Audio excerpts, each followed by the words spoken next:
स्वागत है आपका स्टार न्यूज़ भारत में। मैं हूं आपके साथ परवेज अंसारी। दोस्तों, आज हम एक ऐसी शख्सियत के पास मौजूद हैं जिन्होंने ज़िले में ही नहीं, मंडल में ही नहीं, प्रदेश नहीं बल्कि पूरे देश में अपना नाम रोशन किया है। एक साधारण से परिवार से उठकर इन्होंने और पत्रकारिता क्षेत्र में भी उन्होंने काफ़ी मुकाम हासिल किया। इसके बाद आज इनका नाम प्रदेश ही नहीं बल्कि पूरे देश में गूंजता है।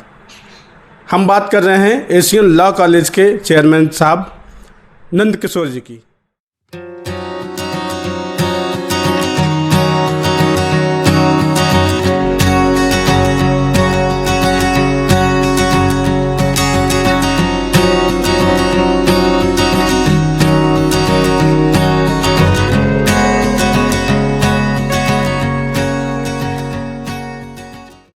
आज हम बात करेंगे इनकी जर्नी को लेकर कि इन्होंने जो एक साधारण से परिवार से उठकर इन्होंने जो मुकाम हासिल किया है, उस बीच का सफ़र इनका कैसा रहा।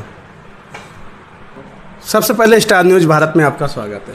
परवेज जी, बहुत बहुत धन्यवाद आपका। स्टार न्यूज़ ने हमें इस लायक समझा जो आज आपसे बैठ के बातचीत हो रही, जो आप हमारे बारे में जानकारी लेना चाह रहे हैं, उसके लिए धन्यवाद आपके सभी चैनल वालों को। सर, सबसे पहले तो आपकी जर्नी के बारे में जानना चाहूँगा। आप एक साधारण से परिवार से उठकर आपने पत्रकारिता क्षेत्र में भी काफ़ी मुकाम हासिल किया और आज इतना बड़ा आपने मुकाम हासिल किया जो कि आपके पूरे देश में पहचान है। ये कुछ नहीं, ये सब आप लोगों की प्यार और संबंध है और सारी चीज़ है।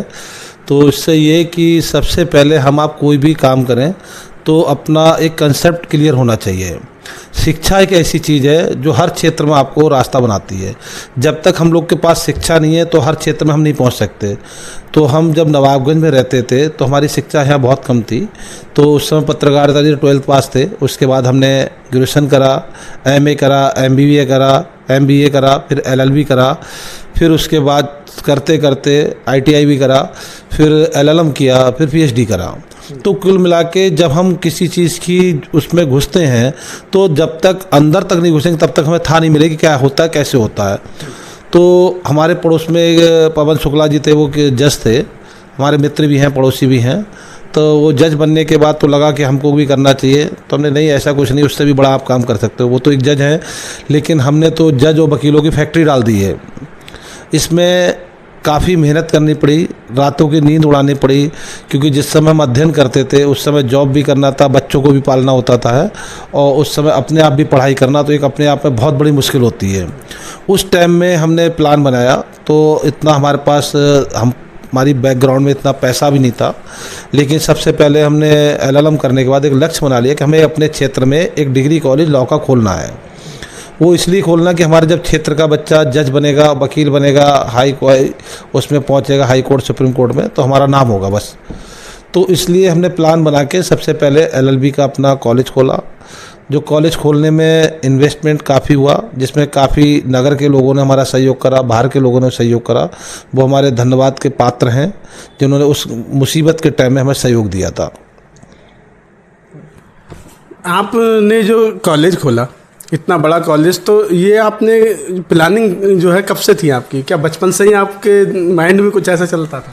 नहीं, बचपन में तो नहीं। जब हमने LLM करा था तो लगा था कि हमें भी अपना कुछ करके दिखाना है। तो LLM करने के बाद हमने जो अपना ज़मीन उमीन वगैरह लेके फिर अपना उसको खोला। खोलने के बाद आज हम रोलखंड विश्वविद्यालय में पहले नंबर का हमारा विद्यालय है, जहां LLM है। 50 साल में पहले हमारे कॉलेज में आया, बाकी बरेली जिले में नहीं था। आपके कॉलेज में बच्चे क्या अपने ही क्षेत्र के हैं या बाहर के भी हैं?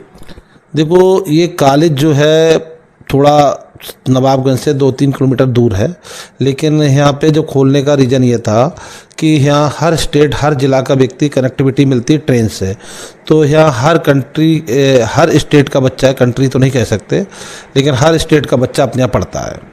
क्या क्या सुविधाएं हैं कॉलेज में? कॉलेज में सुविधाएं ये कि बच्चा आता है तो उसे हर तरीके से पढ़ाया जाता है, ऑनलाइन, ऑफलाइन, और बाकी हमारे यहाँ बच्चों को हर तरीके से गाइडेंस करा जाता है। जैसे कमज़ोर बच्चा होता है तो उसे 1 घंटा अलग से क्लास दी जाती है। इसके अलावा बच्चे को लगता है फ़ीस में कुछ है, तो हम किसी प्रकार का आज तक किसी बच्चे से फ़ाइन नहीं लिया गया हमारे कॉलेज में। जो होता है उसके हर तरीके से मदद करी जाती है, प्रैक्टिकल से लेके हर चीज़ में उसकी मदद की जाती है। क्या कॉलेज के अंदर आरक्षण नीति भी लागू है? सेल्फ फाइनेंस में ये चीज़ लागू नहीं होती। सेल्फ फाइनेंस का मतलब ये होता है कि आप अपना जो शिक्षा अध्ययन करा रहे हैं उसी में आप अर्निंग करेंगे, उसी में टीचरों की तनख्वाह निकालेंगे, उसी में आप जो खर्चे होते हैं उसी से पूरा करेंगे। ना हमें किसी ने अभी तक ऐसा आरक्षण का कुछ लाभ मिला है, ना अभी तक किसी ने दिया है। मेरा एक सवाल और है, जो बरेली के निवासी हैं और झारखंड के राज्यपाल हैं संतोष कुमार जी, उनके आप काफ़ी करीबी, मैंने देखा था शपथ ग्रहण समारोह में भी आप वहाँ गए थे और यहाँ तक कि क्षेत्र के विधायक और सांसद भी नहीं पहुँचे, तो क्या कुछ खास ताल्लुक है? वो हमारे बट वृक्ष की तरह गुरु हैं, उनकी छत्र छाया में हम चल रहे हैं और जो उनका मुकाम है वो बहुत ऊंचा है।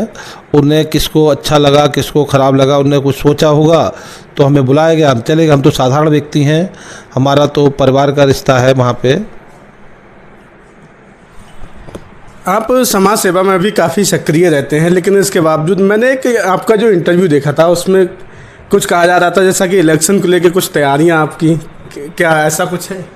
देखो, राजनीतिक व्यक्ति की इच्छाएं तो चलती रहती हैं, लेकिन इच्छाएं कहाँ पे कब क्या होती है कि हमें जानकारी नहीं है। लेकिन पार्टी के हम एक सिपाही हैं, पार्टी जो हमें आदेश देगा वो हम करेंगे। पार्टी की अगर बात की जाए तो पार्टी जैसा कि बीजेपी है, बीजेपी को लेकर लगातार विपक्ष कहता है कि ये एक धर्म की राजनीति करती है, क्या कहें, किस नजरिए से देखते हैं? नहीं, पार्टी भारतीय जनता पार्टी सभी को लेके चलती है। ये जो लोग कहते हैं उनके पास कोई मुद्दा नहीं है, ना उनके पास कोई विकल्प है। बीजेपी के पास बहुत सारे विकल्प हैं, क्योंकि हम शिक्षा और समाज की बात करें तो सबसे ज़्यादा शिक्षा पे ध्यान दिया जाता है, रोड पे ध्यान दिया जाता है। हर सेक्टर में बीजेपी अपना चल रही है। जैसा कि अगर विकास की अगर बात की जाए तो नवाबगंज क्षेत्र में भी क्या लगता है आपको कितना विकास हुआ होगा? नवाबगंज क्षेत्र में काफ़ी डेवलप हुआ। एक तो हमारा अभी बाईपास बनने जो सितारगंज वाला वो हुआ है, बाकी और भी सारी चीज़ें हैं, जैसे अटल विद्यालय बना है मंडल में, बरेली में ही बना हुआ है, और काफ़ी चीज़ें हैं जो डेवलप हैं। आप तो पूरे देश में घूमते रहते हैं, तो क्या ऐसा कुछ लगता है, महसूस होता है कि नवाबगंज में अभी भी कुछ चीज़ों की ज़रूरत है?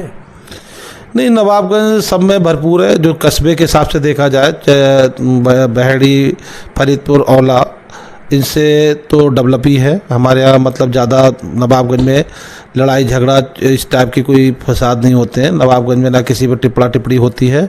तो हमारे नवाबगंज क्षेत्र में सभी लोग एक साथ मिलकर सभी के लिए सहयोग करते हैं, और हम लोग उनके लिए करते हैं, वो हम लोग के लिए करते हैं। आप एक समाज सेवी हैं, तो जनता के लिए आपका क्या मैसेज है? नवाबगंज की जनता सबसे प्यारी है, भोली भाली है। यहाँ की जनता हर चीज़ समझती है और वो विश्वास भी करती है, और उसकी कोई समस्या होती है तो हम उसके लिए हर समय तैयार भी उसकी समस्या के लिए। तो हमने अभी बात की एसीएन लॉ कॉलेज के चेयरमैन एमडी साहब नंद किशोर जी से। इनसे जो है कॉलेज के बारे में भी जानकारी ली और कुछ राजनीतिक मुद्दे पर भी हमने बात की।